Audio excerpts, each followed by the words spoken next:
Parte 6. O gatilho. 49. Ele não gostava de ficar com crianças menores no campo.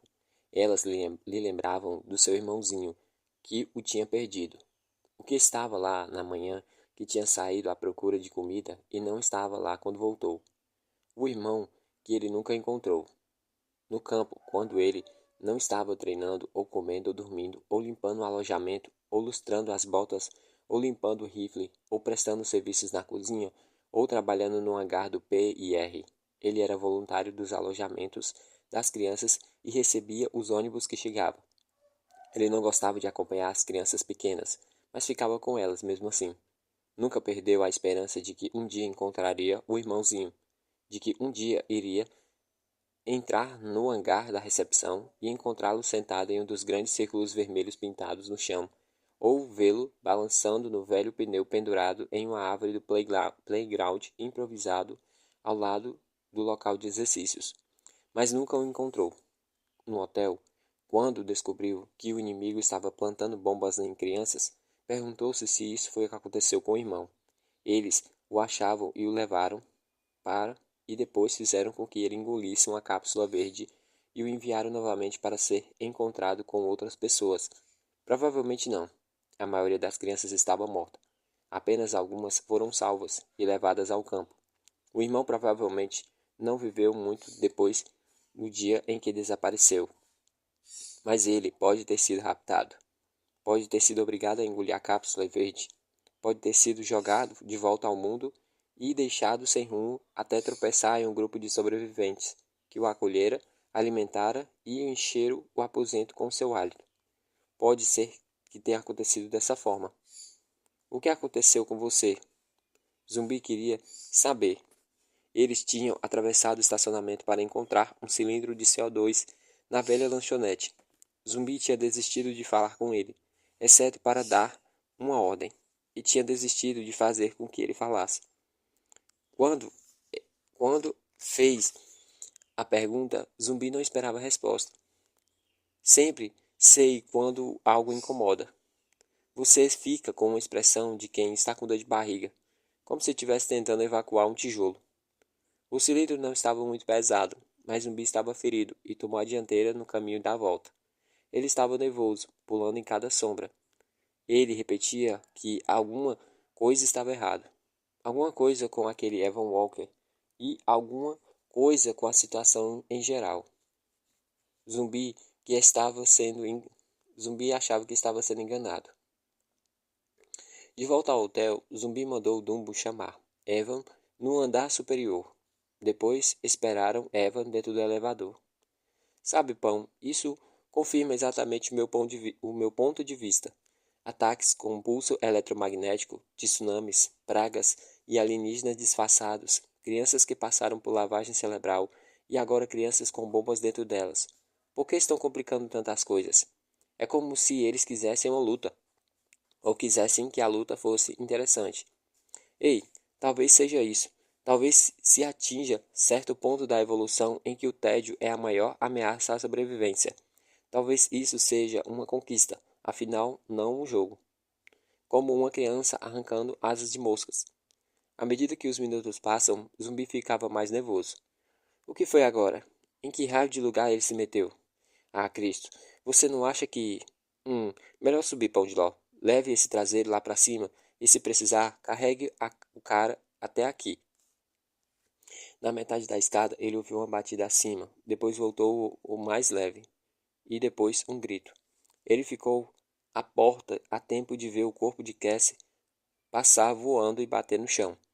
Seguiu a trajetória oposta com o olhar e viu a garota alta parada no quarto e a porta arrebentada. Sem hesitar, disparou para o corredor, sabendo que a garota alta não iria sobreviver.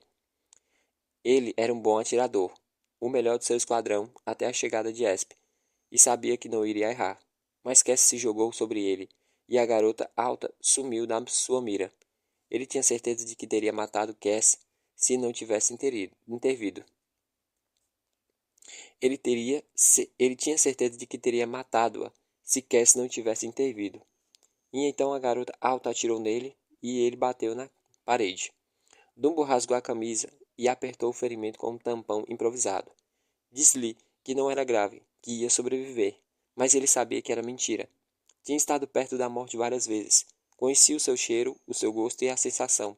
Ele carregava a morte dentro de si, na lembrança da mãe e das 3 piras de 3 metros e dos ossos longos da estrada e da esteira rolante que levava centenas para o incinerador da central de energia elétrica do campo. Os mortos queimavam para iluminar os alojamentos, esquentar a água e mantê-los aquecidos. Morrer não o afligia. Morrer sem saber o que tinha acontecido com o irmão o afligia. Morrendo, ele foi levado para um andar inferior. Morrendo, ele foi jogado em cima dos ossos de Zumbi.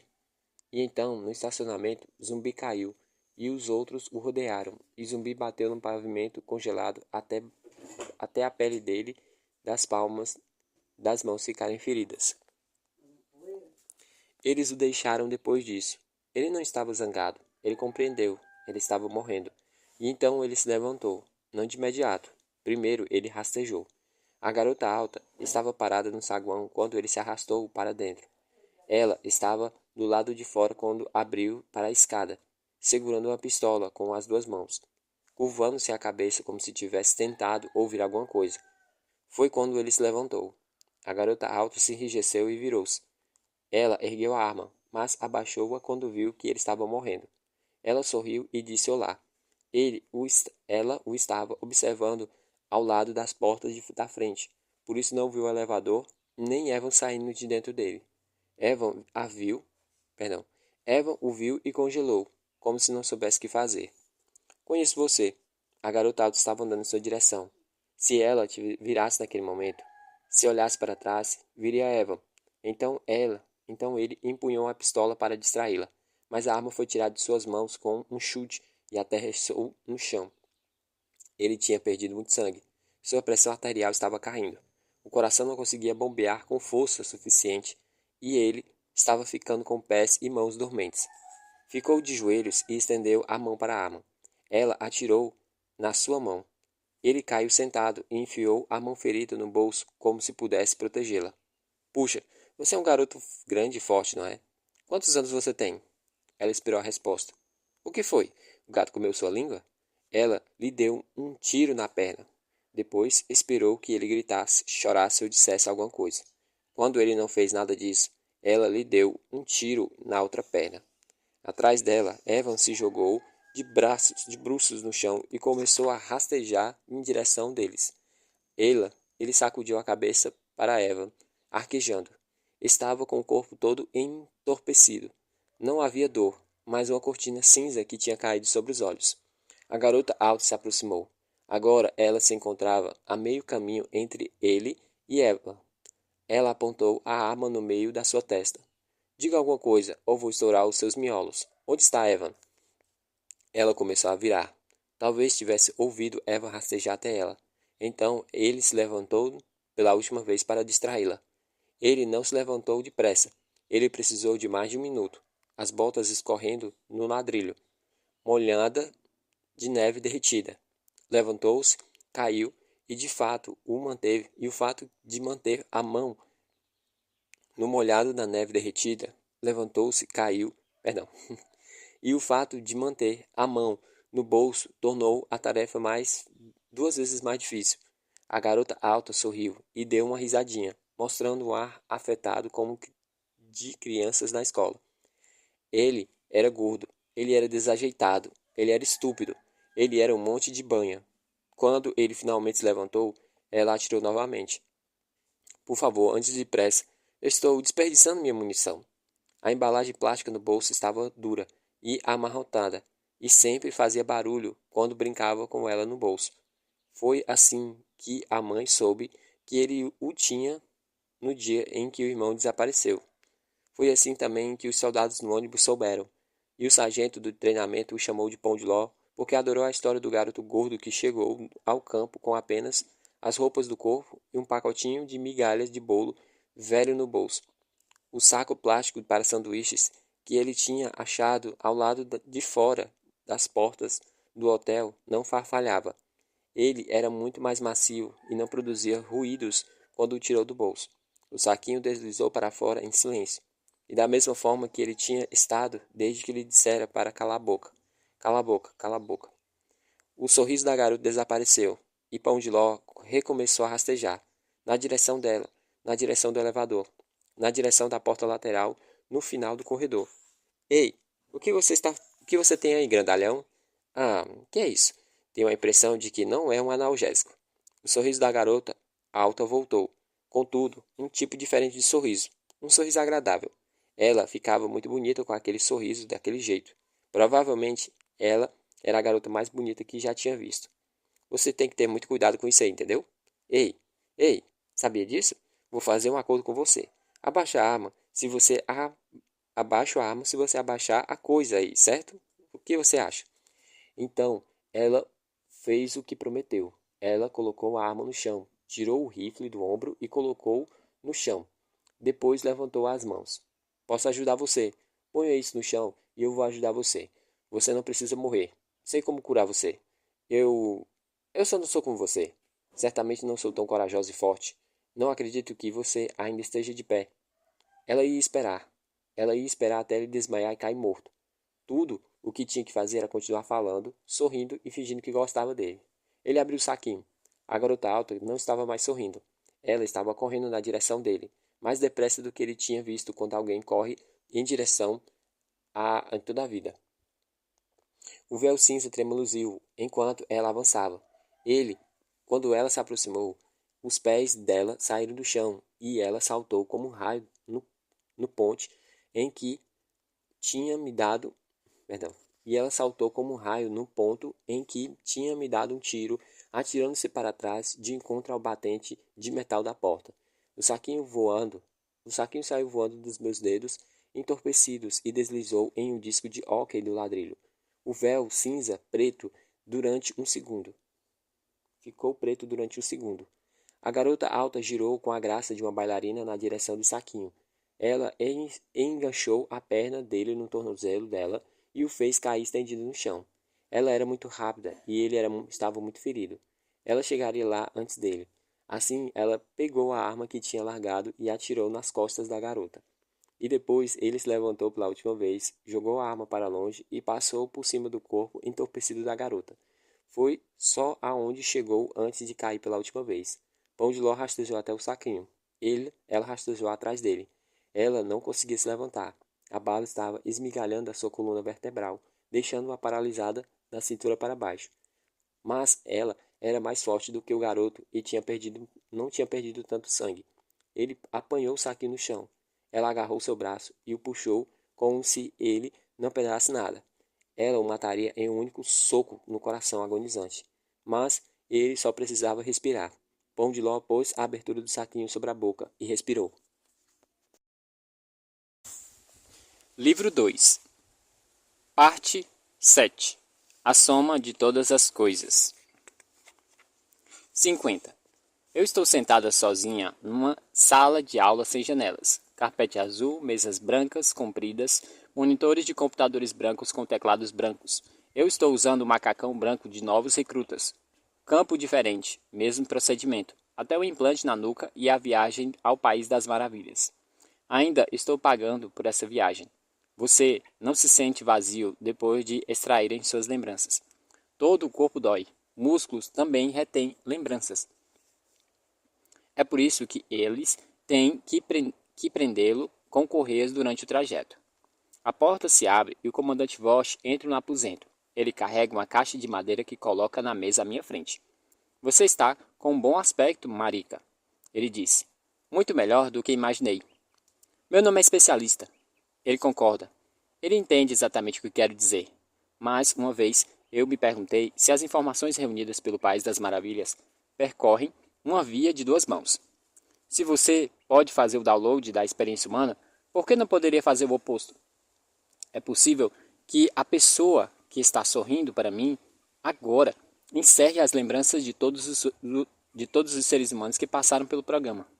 Ele pode não ser um humano, e tenho minhas dúvidas sobre isso, mas ele também pode ser a soma de todos os humanos que passaram pelos botões do País das Maravilhas. Sim, Marika. Perdão. Sim, Marika morreu, ele disse ao sentada diante de mim. E agora, aqui está você, renascendo das próprias cinzas como uma fênix. Ele sabe o que vou dizer. Posso adivinhar pelo brilho de seus olhos azuis bebê. Por que ele simplesmente não fala? Por que tenho que me perguntar? Teacup está viva? Em resposta, você acha que vai acreditar? Perdão. Em que resposta você vai acreditar? Sim ou não? Penso antes de responder. O xadrez lhe ensina isso. Não. Por quê? Sim, poderia ser uma mentira para me manipular. Ele abalança a cabeça, mostrando que compreende. Para lhe dar falsas esperanças. Para ter uma vantagem. Ele inclina a cabeça e olhou para mim. Por que alguém como eu iria precisar obter vantagem de alguém como você? Eu não sei. Deve haver alguma coisa que você quer. Do contrário, eu estaria morta. Ele não diz nada durante alguns longos momentos. Seu olhar penetra até meus ossos. Ele mostra a caixa de madeira com um gesto. Eu lhe trouxe algo. Abra. Olhe para a caixa. Olhe para ele de novo. Eu não vou fazer isso. É só uma caixa. Não vou fazer nada do que você quer que eu faça. Você está perdendo seu tempo. E tempo é a única moeda que não resta, não é? Tempo e promessas. Ele bate na tampa da caixa. Gastei grande parte desse bem precioso para encontrar uma dessas. Ele empurra a caixa em minha direção. Abra. Obedeço. E ele continua. Ben, não queria jogar com você. Nem o pequeno Alisson. Ou melhor, Teacup. Alisson também está morta. Você não jogou xadrez desde que o seu pai morreu. Sacudo a cabeça. Não é uma resposta ao contrário dele. Sacudo a cabeça, porque não compreendo. O arquiteto-chefe do genocídio quer jogar xadrez comigo? Estou tremendo no macacão fino de papel. O aposento é muito frio. Sorrindo, Vosh me observa. Não só observa. Isto não é como o País das Maravilhas. Não são apenas as lembranças que ele conhece. Ele também sabe o que você está pensando. O País das Maravilhas é um dispositivo. Ele registra, mas Vosh lê. Eles foram embora. Deixo escapar. Eles não estão no hotel. E você não sabe onde eles estão. Tem que ser isso. Não consigo imaginar outro motivo pelo qual ele não tenha me matado. Porém, há um motivo tolo. Nesse momento, e com os recursos de que se dispõe, não seria difícil encontrá-lo, seria? Aperto as mãos frias entre os meus joelhos e me obrigo a respirar fundo e lentamente. Ele abre a tampa, retira o tabuleiro e pega a pequena rainha branca. Branco? Você prefere branco? Dedos longos e ágeis arrumam o tabuleiro, os dedos de um músico, um escultor ou pintor. Ele pousa os cotovelos na mesa e entrelaça os dedos de modo a criar um apoio para o queixo, como o meu pai fazia sempre que ele jogava. O que você quer? Pergunto. Ele ergue uma sobrancelha. Quero jogar uma partida de xadrez. Ele me olha fixamente em silêncio. 5 segundos se transformam em 10. 10 se transformam em 20. Após 30 segundos, uma eternidade se passou. Acho que sei o que ele está fazendo. Jogando o jogo dentro do jogo. Apenas não entendo a razão. Abro a jogada Rui Lopes. Não é a abertura mais original da história do jogo. Estou um pouco estressada. Enquanto jogamos, ele cantarola baixinho, sem melodia. E agora sei que está encarnecendo de meu pai. Está encarnecendo de meu pai deliberadamente. Meu estômago revira com repugnância. Para meu pai, para sobreviver, construí muros, uma fortaleza emocional que me protegeu e me manteve meu espírito são em um mundo que se tornou perigosamente insano. Mas mesmo a pessoa mais aberta possui um lugar secreto e sagrado em que ninguém pode entrar. Agora compreendo o jogo dentro do jogo. Não há nada secreto, nada segredo, nada separado. Não há nada secreto, nada sagrado. Não existe parte de mim oculta dele. Sinto-me enojada. Ele profanou mais que as minhas lembranças. Ele está molestando minha alma.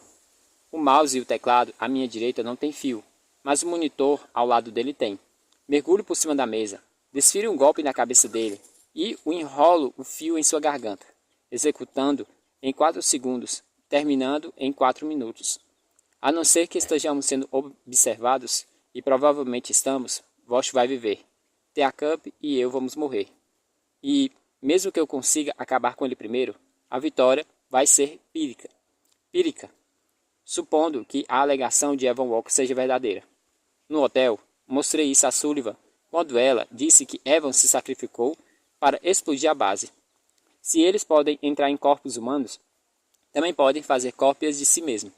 O conjunto de Evans e Vosh eram infinitos. Evan poderia se matar. Eu poderia matar Vosh. Não teria importância.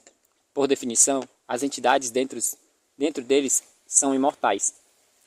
Você precisa prestar muita atenção ao que estou dizendo, Sullivan disse com paciência exagerada. Existe um Evan humano que se fundiu com uma consciência alienígena. Ele não é nem uma coisa nem outra. Ele é as duas. Assim, ele pode morrer. Não é a parte mais importante. Certo, retrucou ela ríspida. É só a insignificante parte humana. Vosh está inclinando sobre o tabuleiro. Seu hálito cheira a maçã. Aperto as mãos no colo. Ele ergue uma sobrancelha. Problema? Vou perder, afirmo para ele.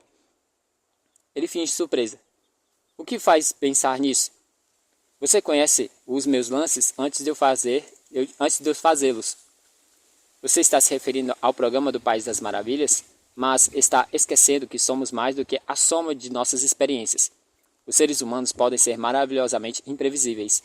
Quando resgatou Ben Pallet durante a queda do campo-abrigo, por exemplo, você desafiou a lógica e ignorou a primeira prerrogativa de todos os seres vivos, continuar a viver. Ou a decisão de ontem de se entregar quando compreendeu que a captura era a única chance de sobrevivência para a garotinha. Ela sobreviveu? Você sabe a resposta a essa pergunta? Impacientemente, como professor rigoroso para um aluno promissor, ele faz um gesto na direção do tabuleiro. Jogue. Envolvo o punho com a mão e aperto o mais do que posso. Imagino que o punho é o pescoço dele. 4 minutos para asfixiá-lo e expulsar a vida do seu corpo. Apenas 4 minutos. Teacup está viva. Digo a ele. Você sabe que a ameaça de fritar o meu cérebro não vai me obrigar a fazer o que quer que eu faça. Mas você sabe o que eu farei por ela. Agora vocês pertencem uma à outra, é isso? Como o que ligamos um cordão de prata? Sorrindo. Seja como for, foram seus ferimentos graves dos quais ela talvez não se recupere. Você lhe deu um imensurável presente de tempo. Há um ditado em latim. Victim, quim, patuim. Sabe o que significa? Estou mais do que calmo, atingindo o zero absoluto. Você sabe que eu não sei. Vence aquele que persevera. Lembre-se dos ratos podres de Teacup. O que eles poderiam nos ensinar? Eu lhe disse quando veio a mim pela primeira vez. Não é tão importante esmagar a capacidade de lutar, mas sim acabar com a vontade de fazê-lo. Os ratos novamente. Um rato sem esperança é um rato morto. Ratos não conhecem a esperança, ou a fé. Você tinha razão sobre essas coisas, cabo especialista. Elas não vão fazer a humanidade enfrentar a tempestade. Contudo, você estava errado sobre a ira. A ira também não é a resposta. E qual é a resposta? Não quero perguntar. Não quero lhe dar essa satisfação, mas não consigo evitar. Você está perto dela, ele disse. Acho que ficaria surpresa em saber o quanto está perto. Perto do quê? Minha voz parece tão acanhada quanto a de um rato. Ele sacode a cabeça, impaciente outra vez. Jogue. Isso é um desperdício de tempo. Um mundo em que o xadrez não tem importância não é um mundo em que eu queira viver. Pare de fazer isso. Pare de zombar do meu pai. O seu pai foi um bom homem, escravo de uma terrível doença. Não seja rigorosa com ele, nem consigo mesma por abandoná-la. Por favor, não vá, Marika. Não me deixe. Dedos longos e ágeis estendidos como garras na minha camisa. Os dedos de um artista. O rosto esculpido com a faca cruel da fome. O artista enfurecido com a argila humana. E olhos vermelhos com bordas negras. Prometo que vou voltar. Você vai morrer sem. Prometo. Eu vou voltar. Vosh exibiu um sorriso desalmado. Um sorriso de tubarão ou a expressão de escárnio de uma caveira. E se a ira não é a resposta, o que é? Estou apertando o punho a ponto de cortar a palma da mão com as unhas. Essa é a descrição que Evan fez, Sullivan contou, pegando o punho dela com a mão. Este é Evan. Este é o seu interior, este é o seu ser em seu interior. A minha mão é a ira. Mas o que é o meu punho? O que é a coisa em volta da ira? Há um lance de checkmate. Vosh disse com suavidade. Por que não faz? Meus lábios não se movem. Não gosto de perder. Ele apanha do bolso um dispositivo prateado do tamanho de um celular. Já vi um antes. Sei para que serve. A pele ao redor do pequeno adesivo que fecha o ponto de inserção na minha nuca começa a coçar. Estamos um pouco além dessa etapa, ele diz. Sangue dentro do punho, que se encontra dentro da minha mão, que aperta o punho. Aperte o botão, eu não ligo a mínima. Ele balança a cabeça em aprovação. Agora você está muito perto da resposta. Mas não é o seu implante que está ligado a esse transmissor. Você quer que eu aperte? Teacup. Olho para o tabuleiro. Há um lance do mate. A partida terminou antes de começar. Como evitar perder um jogo cujo vencedor já foi determinado? Uma criança de 7 anos sabe a resposta a essa pergunta. Escorrego a mão sobre o tabuleiro e viro em cima da cabeça dele. Acho que isso é um checkmate, imbecil. Ele prevê o que vai acontecer e se esquiva com facilidade. As peças caem com ruído na mesa e rolam preguiçosamente pelo topo antes que se espalhem para o chão. Ele não deveria ter me contado que o dispositivo estava ligado até a cup. Se ele apertar o botão, vai perder a vantagem que tem sobre mim. Vosh aperta o botão. 51. A minha reação estava em preparação há meses, e é instantânea. Salto em cima da mesa, golpeio o peito dele com o joelho com força e o derrubo no chão. Aterriço em cima dele e atinjo o nariz aristocrático com parte interna da minha mão, girando os ombros a fim de maximizá-lo o impacto. Um exemplo clássico perfeito, como os treinadores no campo abrigo me ensinaram. Exército após exército, até não haver necessidade de pensar. Os músculos também têm memória. O nariz dele quebrou com um agradável crack. Os instrutores me disseram que aquele é o ponto em que o soldado sensato recua. O confronto direto é imprevisível e cada segundo que você permanece empenhado na luta aumenta o risco. Afastar-se do X era a expressão. Vinite que patitur. Mas não há como se afastar desse X especial. O relógio está para marcar seu último minuto. Eu estou sem tempo. A porta abre de supetão e os soldados enchem o aposento. Sou derrubada rápida e violentamente, arrancada para longe de Vosh e jogada no chão, de cara no chão. Uma canela aperta minha nuca. Sinto o cheiro de sangue. Não meu. Dele. Você me decepciona? Ele sussurra em meu ouvido. Eu lhe disse que a ira não era a resposta. Eles me levantam rumo para o chão. A metade inferior do rosto de Vosh está coberta de sangue, que a mancha sua pele com uma tinta de guerra. Os olhos deles estão tão inchados e lhe conferem uma aparência estranha de porco. Ele se vira para o líder do esquadrão parado ao meu lado, um recruta magro de pele clara, cabelos loiros e olhos escuros e sentimentais. Prepare-a. 52. Corredor. Tetos baixos, lâmpadas fluorescentes piscantes, paredes de bloco de concreto. A pressão de corpos à minha volta, um na frente, outro atrás, um de cada lado segurando os braços. O guinchar das solas de borracha dos sapatos no chão de concreto cinza e o leve cheiro de suor e cheiro agridoce de ar reciclado. Poço da escada. Corrimão de metal pintado de cinza como o piso. Teia de aranha tremulizando nos cantos. Lâmpadas amarelas empoeiradas, protegidas por arame, descendo por um mar mais quente e rançoso. Outro corredor. Lâmpadas sem identificação e largas faixas vermelhas correndo pelas paredes cinza e placas que diziam entrada proibida e só pessoal autorizado. quarto, pequeno, sem janela. Armário nas paredes, uma cama de hospital no centro, monitor de sinais vitais ao lado, tela apagada. A cada lado da cama, duas pessoas usando aventais brancos. Um homem de meia idade e uma mulher mais jovem, forçando sorrisos. A porta se fecha com ruído. Estou sozinha com os aventais brancos, exceto pelo recruta loiro parado ao lado de uma porta atrás de mim. De jeito fácil ou difícil? O homem do avental branco pergunta. Você decide. Difícil, respondo. Viro rapidamente e derrubo o recruta com um soco na garganta. A pistola dele cai no chão com ruído. Eu apanho e me viro para os dois aventais de branco. Não há como fugir, o homem diz com calma. Você sabe disso. Eu sei, porém eu não preciso de uma arma para fugir.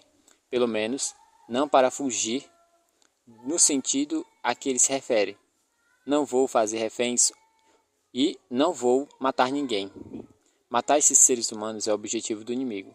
Atrás de mim, o garoto se contorce no chão, emitindo soluços gorguejantes. Talvez eu tenha fraturado a sua laringe. Olho rapidamente pela câmera instalada no canto oposto do quarto. Ele está assistindo? Graças ao País das Maravilhas, ele me conhece melhor do que qualquer outra pessoa do mundo. Ele deve saber porque peguei a arma. Dei um checkmate e é tarde demais para abandonar o jogo. Aperta a boca da arma fria contra a têmpora. A mulher abre a boca e dá um passo na minha direção.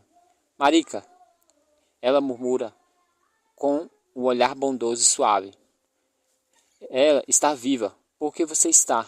Se você não estiver, ela também não vai estar. Então tem um estalo. Ele disse que a ira não é a resposta. E a ira é a única explicação para ele apertar o botão da morte quando eu virei o tabuleiro. Foi isso que pensei quando aconteceu. Nunca me aconteceu que ele poderia ter blasfemado. Está blefando. E deveria. Ele não deveria. Ele não desistiria da vantagem de nenhuma maneira. Por que não vi isso? Sou eu quem está cega de raiva, não ele. Estou tonta. O quarto não fica parado. Blefes após dentro de blefes. Blefes dentro de blefes. Artifícios dentro de contra-artifícios. Estou em um jogo do qual não conheço as regras nem mesmo o objetivo. A Cup está viva porque eu estou. E estou vivo porque ela está. Leve-me até ela, peço à mulher. Quero provas de que uma das superstições fundamentais é verdadeira. Não vai acontecer, o homem fala. E agora? Boa pergunta. Mas tenho que pressionar e pressionar muito, tanto quanto pressionar a arma na minha têmpora. Leve-me até ela ou eu juro por Deus que eu vou atirar. Você não pode, a mulher jovem diz. Voz macia, olhar bondoso, mão estendida. Ela tem razão, não posso. Pode ser mentira, a Cup pode estar morta. Mesmo assim, continua a existir a chance de que ela está viva. E se eu me for, não vai haver motivo para mantê-la assim. O risco é inaceitável. Esse é o laço, essa é a armadilha.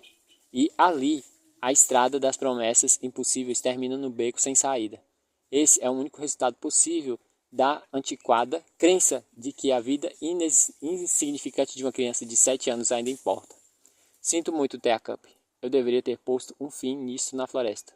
Abaixo a arma. 53. O monitor continua piscando. Pulso, pressão sanguínea e respiração. Temperatura. O garoto que nocauteei está consciente, recostado na porta, uma das mãos massageando a garganta e a outra segurando a arma. Ele olha furioso para mim, deitado na cama. Algo para ajudar a relaxá-la? Murmura a voz da mulher com voz suave e um olhar agudo. E um olhar bondoso. Uma pequena picada. A picada da agulha. As paredes desaparecem em um nada incolor. 1000 anos se passam. Sou transformada em pó sobre o calcanhar do templo. As vozes se arrastam. Os rostos se alargam. A fina espuma debaixo de mim se dissolve. Estou flutuando no oceano branco sem limites. Uma voz sem corpo emerge da névoa. E agora? Vamos voltar ao problema dos ratos, está bem? Voz. Não vejo. A voz parece vir do nada. Ela se origina de todos os lugares e de lugar nenhum, como se ele estivesse dentro de mim. Você perdeu seu lar, e o lugar adorável, e o único que encontrou para substituí-lo está infestado de animais nocivos. O que você pode fazer? Quais são as suas opções? Resignar-se a viver pacificamente com as pestes destrutivas ou exterminá-las antes que elas possam destruir seu novo lar? Você diz a si mesma: ratos são criaturas nojentas, mas, mesmo assim, são seres com os mesmos direitos que eu? Ou você diz: esses ratos e eu somos incompatíveis. Se vou viver aqui, esses animais precisam morrer. Escuto o bip de um monitor a milhares de quilômetros de distância, marcando batimentos do meu coração. O mar ondula, levanto e caio a cada onda na superfície. Mas a questão não são os ratos realmente. A voz dele martela, densa, abafada como trovão. Nunca foi.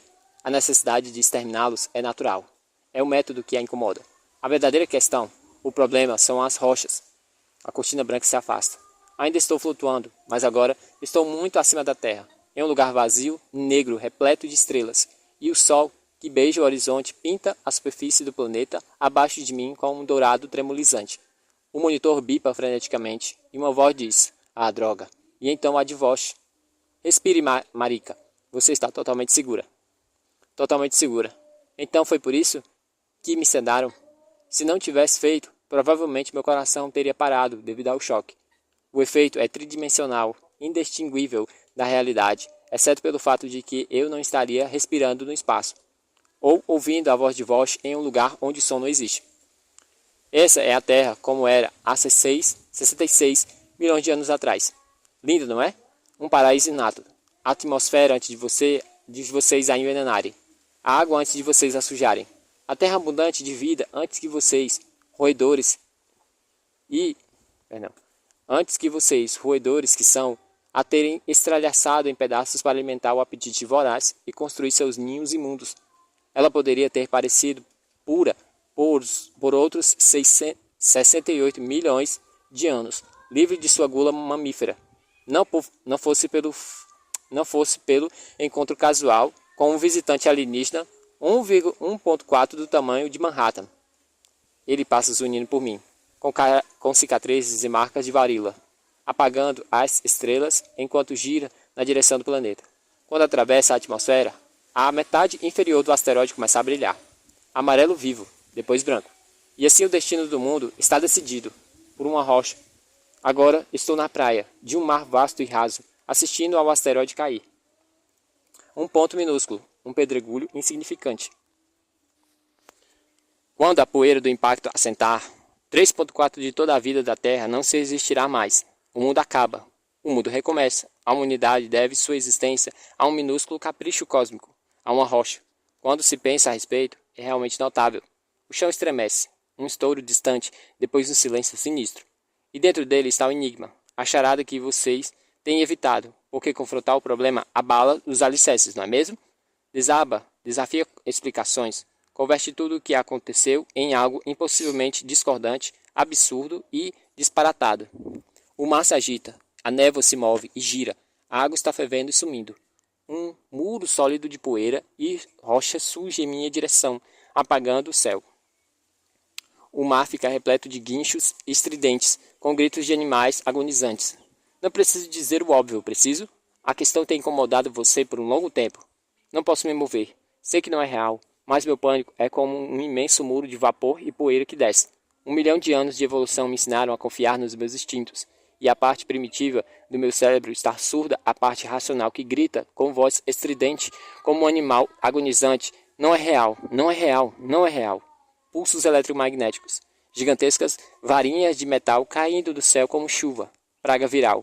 A voz dele aumenta a cada palavra, e as palavras são como trovões ou o calcanhar de uma bota descendo com força. Agentes dormentes implantados em corpos humanos. Exército de crianças submetidas à lavagem cerebral. O que é isso? Essa é a questão. Essa é a principal questão. A única coisa que realmente importa. Porque se incomodar com tudo isso, quando você só precisa de uma rocha muito, muito grande, a outra rola em cima de mim e me afogo. 54. Fico enterrado por milênios. A quilômetros acima de mim, o mundo desperta. Nas sombras frescas que se transformam no chão da floresta tropical, uma criatura semelhante a um rato cava à procura de raízes macias. Seus descendentes vão domar o fogo, inventar a roda e descobrir a matemática, criar poesia, redirecionar raios, derrubar florestas, construir cidades, explorar o espaço profundo. Por ora, a única atividade importante é encontrar comida e ficar vivo bastante para gerar mais criaturas semelhantes a ratos. Aniquilado pelo fogo e pela poeira, o mundo remanescente em um faminto roedor escavando a terra. O relógio marca o tempo. Nervosamente, a criatura fareja o ar morno e úmido. A batida mecatrônica do relógio acelera e subo à superfície. Quando sujo da poeira, a criatura se transformou. Está sentada em uma cadeira ao lado da minha cama, usando jeans duros de terra e uma camiseta rasgada. Ombros curvados, barba por fazer, inventor da roda, herdeiro, cuidador e pródigo de olhos fundos. Meu pai. O bip do monitor, o soro intravenoso gotejante. Os lençóis grossos e o travesseiro duro e os fios saindo dos meus braços como serpentes. E o homem sentado ao lado da minha cama, amarelado e suado, coberto por sujeiras, inquieto, nervosamente puxando a camisa, olhos injetados e lábios úmidos e inchados. Marica. Feche os olhos. Não é ele. É a droga do Vosh que injetou em você. Outra vez. Marica. Cala a boca. Você não é real. Marica, tem alguma coisa que eu quero lhe contar. Uma coisa que você precisa saber. Não entendo por que você está fazendo isso comigo, digo a Vosh. Sei que ele está me observando. Eu perdoo você, meu pai diz. Não consigo respirar. Sinto uma dor forte no peito, como se estivesse sendo esfaqueada. Por favor, implora a Vosh. Por favor, não faça isso. Você tem que partir, meu pai diz. Você não tem escolha. E, seja como for, o que aconteceu foi culpa inteiramente minha. Você não me transformou em um bêbado. Instintivamente, tapa os ouvidos com as mãos. Mas a voz dele não está no quarto, está aí dentro de mim. Não durei muito tempo que você partiu. Não durei muito tempo depois que você partiu, meu pai diz, tentando me tranquilizar. Apenas algumas horas. Chegamos a Cincinnati, um pouco mais de 160 quilômetros. Então, o estoque dele acabou. Ele me implorou para não deixá-lo. Mas eu sabia que, se não encontrasse um pouco de bebida depressa, ele iria morrer. E encontrei uma garrafa de vodka escondida debaixo de um colchão, depois de invadir 16 casas, se é que se pode chamar assim, já que todas as casas estavam abandonadas e eu só tive que entrar por uma janela quebrada. Fiquei tão feliz em achá-la que até beijei a garrafa. Mas era tarde demais. Quando voltei ao acampamento, ele já estava morto. Sei que você se culpou por causa disso, mas eu teria morrido de qualquer forma, Marica. De qualquer forma, você fez o que achou que devia fazer. Não há como esconder a sua voz. Tampouco fugir dela. Abro os olhos e olho diretamente nos dele. Sei que isso é mentira. Você não é real. Ele sorri.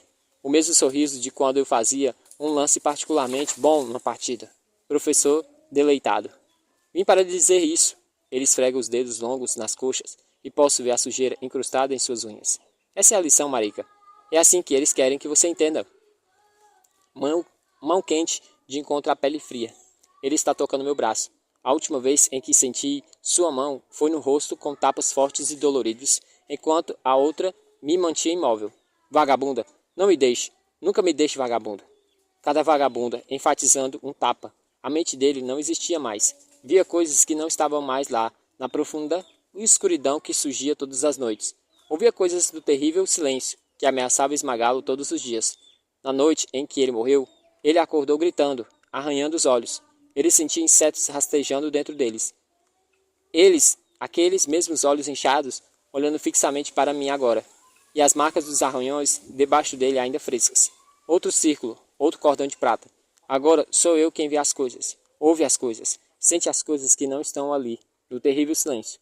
Primeiro, eles nos ensinaram a não confiar neles, ele sussurra. Depois, ensinaram a não confiar um no outro. Agora estão nos ensinando que não podemos nem ao menos confiar em nós mesmos. E sussurro de volta. Eu não entendo. Ele está desaparecendo. À medida que caio ainda mais nas profundezas sem luz, meu pai desaparece na luz sem profundidade. Ele me dá um beijo na testa. Uma bênção, uma maldição. Agora, você pertence a eles.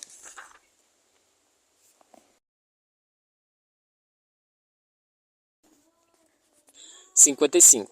A cadeira está vazia outra vez. Estou só, e então me lembro de que estava sozinha quando a cadeira não estava vazia. Espero que as batidas do meu coração se aquietem. Disponho-me a ficar calma e controlar a respiração. A droga vai atravessar o meu organismo e tudo vai ficar bem. Você vai ficar segura, digo a mim mesma. Perfeitamente segura. O recruta loiro que golpeei na garganta está carregando uma bandeja de comida. Uma fatia de carne misteriosa, batatas e uma pilha de vagens moles. Um copo alto de suco de laranja. Ele coloca a bandeja ao lado da cama, empurra o botão para eu me colocar sentada, vira a bandeja e posiciona na minha frente e fica ali, de braços cruzados como se estivesse esperando algo. Conte qual é o gosto da comida, ele sussurra rouco. Não posso ingerir comida sólida por mais 3 semanas. A pele dele é clara, o que faz com que os olhos castanhos e profundos pareçam ainda mais escuros. Ele não é grande, não é forte como um zumbi ou avantajado como um pão de ló. Ele é alto e magro, corpo de nadador. Há uma intensidade calma na forma como ele se movimenta, mas especialmente nos olhos. Uma força cuidadosamente enrodilhada bem abaixo da superfície. Não sei ao certo o que ele espera que eu lhe diga. Sinto muito. Foi um soco inesperado, diz, tamborilando no antebraço. Você não vai comer? Sacuda a cabeça. Sem fome. A comida é real. O garoto que me trouxe a comida é real? A incerteza da minha experiência está desabando. Estou me afogando em um mar infinito, afundando devagar. O peso das profundezas sem luz me empurrando para baixo, espremendo o ar dos meus pulmões, tirando o sangue do meu coração. Tome o suco, ele repreende. Eles disseram que você deveria pelo menos tomar o suco. Por quê? Falo com dificuldade. O que é que tem no suco? Está um pouco paranoica? Um pouco. Eles acabaram de tirar cerca de meio litro de sangue de você. Eles disseram para eu garantir que você tomasse o suco. Não me lembro de eles tirarem meu sangue. Será que isso aconteceu quando eu estava conversando com meu pai? Por que estão tirando meu sangue? Olhar penetrante. Vamos ver se consigo lembrar. Eles me contaram tudo. O que eles lhe contaram? E por que eu estou aqui? Eu não deveria falar com você, ele disse. E então, eles nos disseram que você é uma prisioneira muito importante. E sacode a cabeça. Não entendo. Nos bons tempos, Dorothy simplesmente desapareciam. Eu não sou uma Dorothy. Ele dá de ombros. Não faço perguntas. Mas eu precisava que ele respondesse algumas. Você sabe o que aconteceu com Thea Cup? A garotinha que veio comigo no helicóptero, gravemente ferida. Preciso saber se ela está viva. Ele balança a cabeça. Vou tentar descobrir imediatamente. Estou abordando a questão de modo errado. Nunca foi boa com pessoas. Meu apelido na escola era Sua Majestade Marica, e uma das dezenas de variações disso. Talvez eu devesse tentar criar um relacionamento. Eu me chamo especialista. Isso é maravilhoso. Você deve ser muito satisfeita com isso. Você parece conhecido. Você esteve no campo-abrigo? Ele começa a dizer algo, mas para. Tenho ordens para não conversar com você. Quase digo. Então por que está conversando? Mas me controlo. Provavelmente não é uma boa ideia. Eles não querem que você saiba o que eu sei. Ah, e eu sei o que você sabe, é? Ah, e eu sei o que você sabe. É tudo mentira. Estamos sendo enganados pelo inimigo. Eles estão nos usando para acabar com os sobreviventes e blá blá blá blá. As típicas bobagens de Dorothy. Eu costumava achar tudo isso, admito. Agora não tenho tanta certeza. Bom, você vai acabar chegando a uma conclusão. Claro, rochas, ratos e formas de vida evoluíram além da necessidade de corpos físicos. Vou chegar a uma conclusão. Provavelmente, tarde demais. Embora provavelmente já seja tarde demais, porque eles tiraram meu sangue. Perdão. Por que eles tiraram meu sangue? Porque Vosh está me mantendo viva. O que tenho que ele pode querer? Porque eles precisam de mim, desse garoto loiro ou de qualquer outro ser humano. Se eles puderem criar um vírus geneticamente que mate 9 entre 10 pessoas, por que não matar 10 entre 10? Ou, como Vosh diz, por que se preocupar com isso, se tudo o que se precisa é uma rocha bem grande? Minha cabeça dói. Estou tonta, nauseada. Sinto falta de poder pensar com clareza. Essa costumava ser minha atividade predileta. Toma o maldito suco, para que eu possa ir, ele manda. Diga o seu nome e eu tomo. Ele hesita. Navalha, ele diz finalmente. Toma o suco. Ele apanha a bandeja e sai. Pelo menos sei o nome dele. Uma vitória insignificante. 56. A mulher com o avental branco aparece. Ela diz que seu nome é Doutora Clara. Cabelos escuros e ondulados, afastados dos olhos. Olhos de cor do céu, de outono. Ela cheira a amêndoas amargas, que também é o cheiro do cianureto. Por que tiraram meu sangue? Ela sorri. Porque a especialista é tão doce que decidimos criar uma centena de clones a partir dela. Não há uma ponta de sarcasmo na sua voz. Ela desconecta o tubo intravenoso e recua rapidamente, como se tivesse medo que eu saltasse da cama e a estrangulasse. Pensei brevemente em estrangulá-la, mas eu preferiria esfaqueá-la até a morte com o canivete. Não sei quantos golpes eu precisaria dar. Provavelmente muitos. Essa não é uma coisa que não faz sentido. Essa é mais uma coisa que não faz sentido, digo a ela. Por que descarregar nossa consciência para corpos humanos se vocês podem clonar tantos quanto quiserem na nave-mãe? Risco zero, principalmente porque um dos seus downloads pode dar uma de Eva Walker e se apaixonar por uma garota humana. Esse é um ponto de vista interessante. Ela concordou seriamente. Vou apresentá-lo na próxima reunião de planejamento. Talvez a gente deva repensar toda essa história de conquista hostil. Ela fez um sinal para a porta. Ande. Para onde? Você vai descobrir, não se preocupe. Claire, certo, gente? Claire acrescenta. Você vai gostar. Não vamos longe. 2 portas abaixo. O aposento está vazio. Uma pia e um armário. Um vaso sanitário e um box. Quanto tempo faz que você não toma um bom banho? Ela pergunta. Campo Abrigo. Na noite antes de dar um tiro no coração do sargento de exércitos. Mesmo? Ela pergunta casualmente, como se eu tivesse contado que morava em São Francisco. A toalha está ali. Escova de dentes, pentes e desodorante no armário. Estarei do outro lado da porta. Bato se precisar de alguma coisa. Sozinha, abro o armário. Antitranspirante Rolon.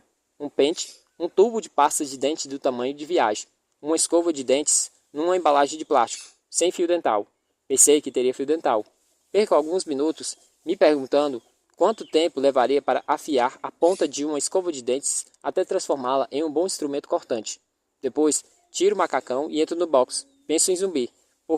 Não porque estou nua no chuveiro, mas por me lembrar dele falando sobre o Facebook, drive-thru e sinais de escola e uma infindável lista de coisas perdidas, como batatas fritas gordurosas, livrarias emboloradas e chuveiros quentes.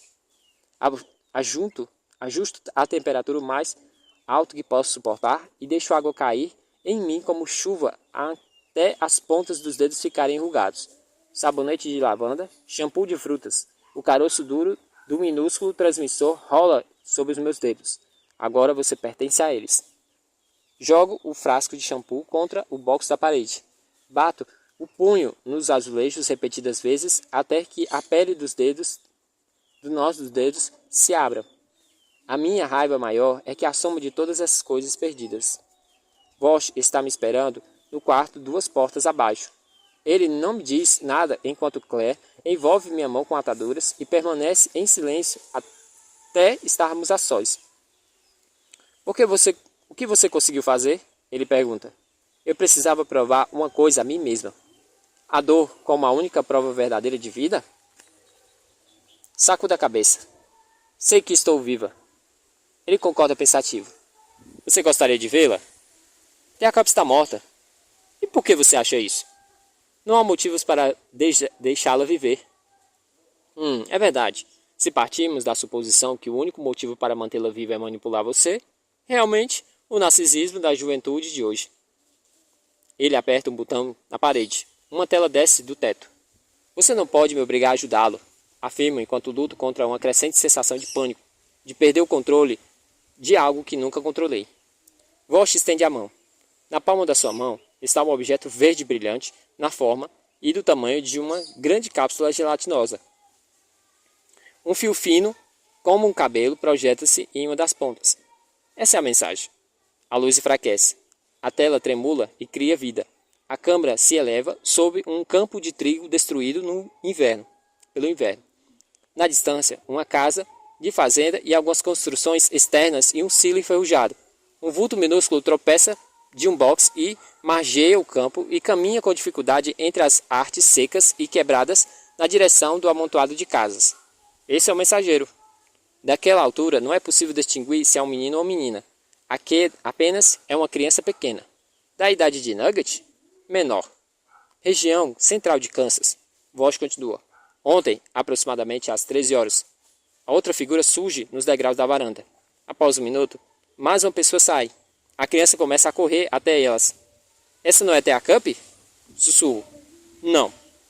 Ela avança pela palha quebradiça na direção dos adultos que observavam imóveis, enquanto um deles segura uma arma. Não há nenhum som, o que de alguma forma torna muito mais terrível. É um instinto antigo. Em tempos de grande perigo, somos cautelosos em relação a estranhos. Não confie em ninguém fora do seu círculo. Meu corpo fica tenso. Sei como isso vai terminar. Vivi essa situação. O homem com a arma. Eu. A criança avançando até ele. Thea Cup. A criança cai, levanta, corre e cai de novo. Mas há um outro instinto, ainda mais antigo. Tão antigo quanto a própria vida. Praticamente impossível de ser ignorado. Proteja as crianças a todo custo. Preserve o futuro. A criança atravessa o trigal, entra no pátio e cai pela última vez. Um homem com a arma não a abaixa, mas sua companheira corre até a criança, caída, e ergue do chão gelado. O homem armado bloqueia sua entrada na casa, mas a cena se mantém por vários segundos. Tudo gira em torno do risco, Vosh observa. Você compreendeu isso há muito tempo. Assim, é claro que sabe quem vai vencer a questão. Afinal, quanto risco uma criancinha apresenta? Proteja as crianças e preserve o futuro. A pessoa que carrega a criança passa ao lado do homem armado, corre alguns degraus acima e entra na casa. O homem armado abaixa a cabeça, como se em oração, e depois ergue-se, como em que está em súplica. Em seguida vira-se e entra na casa. Minutos passam. Ao lado Vosh murmura. O mundo é um relógio. A casa da fazenda e as construções externas, o silo, os campos marrons e a imagem borrada dos números à medida que o relógio na parte inferior da tela vai diminuindo, os segundos às centenas. Sei o que vai acontecer, mas ainda me encolho quando o silêncio apaga a cena. A poeira e o entulho e a fumaça agitada. O trigo está queimando, consumido em questão de segundos. Alimento macio para o fogo, e onde antes estavam as casas, um engrandado, um buraco negro aberto na terra. O alimento enegrece. A tela se retrai. As luzes ficam fracas. Quero que entenda, Vosh diz com delicadeza. Você se perguntou por que ficamos com os pequenos, os jovens demais para lutar. Não entendo. Minúsculo vulto em acres de paisagem marrom, vestido com um macacão brim, descalço, correndo em meio ao trigo. Ele interpretou mal minha confusão.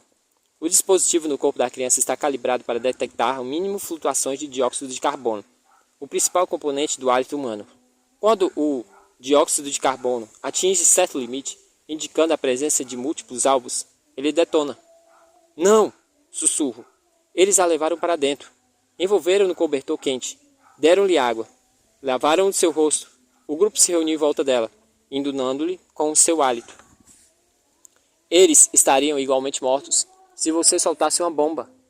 Isso não tem nada a ver com os mortos, ele retruca impacientemente. Nunca teve.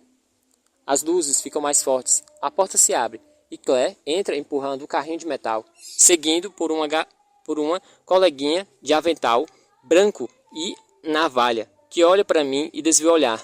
Isso me abala mais do que o carrinho com a sua coleção de seringas. Ele não conseguiu ficar olhando para mim. Isso não muda nada. Minha voz aumenta de volume. Não me importa o que você faz. Nem ao menos me importo mais com Thea Cup. Vou me matar antes de ajudar você. Ele sacode a cabeça. Você não está me ajudando.